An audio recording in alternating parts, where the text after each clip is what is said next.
পটলের ডালনা। নিরামিষ আলু পটলের ডালনা রান্না করতে গেলে যে যে উপকরণগুলো লাগছে সেটা হচ্ছে অবশ্যই আলু, পটল, আর মশলার মধ্যে থাকছে টমেটো পেস্ট, যেহেতু নিরামিষ ওই জন্য পেঁয়াজ রসুন থাকছে না। টমেটো পেস্ট, আদা বাটা, গুঁড়ো, জিরের গুঁড়ো, ধনিয়া গুঁড়ো, লঙ্কার গুঁড়ো। কাশ্মীরি লঙ্কার গুঁড়োটা দিইনি, তোমরা কাশ্মীরি লঙ্কার গুঁড়ো চাইলে দিতে পারো। প্রথমে পটলটাকে হালকা করে ভেজে তুলে রাখা হয়েছিল, তারপর আলুটাকে ভাজা হয়েছিল। আলুটাকে ভালো করে ভেজে নেওয়ার পরে যখন আলুটা লালচে ভাজা হয়ে যাবে তখন আলুটা সরিয়ে ফোড়নের সাথে গোটা জিরা, তেজপাতা ফোড়ন দিয়ে আবার আলুটাকে নাড়াচাড়া করে সামান্য একটু হিং দেওয়া হয়েছে, যেহেতু নিরামিষ ওই জন্য হিং দেওয়া হয়েছে।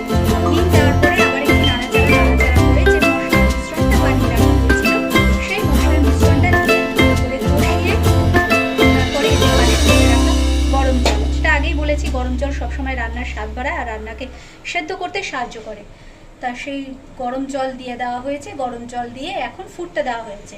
যখন সব সেদ্ধ হয়ে আসবে এবং ঘন থকথকে কিছুটা ঘন থকথকে হয়ে আসবে তখন এই যে সামান্য ঘি দিয়ে দেবে, যেহেতু নিরামিষ সেই জন্য সামান্য ঘি দিয়ে দেবে। আর যে যেরকম গ্রেভি খাওয়া পছন্দ করো, ঘন থকথকে হয়ে আসলে নামানোর আগে একটু সামান্য মিষ্টি দিয়ে দেবে। মিষ্টিটা স্কিপও করে যেতে পারো, দিলেও পারো না দিলেও পারো। সুতরাং সামান্য মিষ্টি দিলে ঘন থকথকে হয়ে আসলে নামিয়ে গরম গরম ভাত, রুটি বা লুচির সাথে পরিবেশন করো।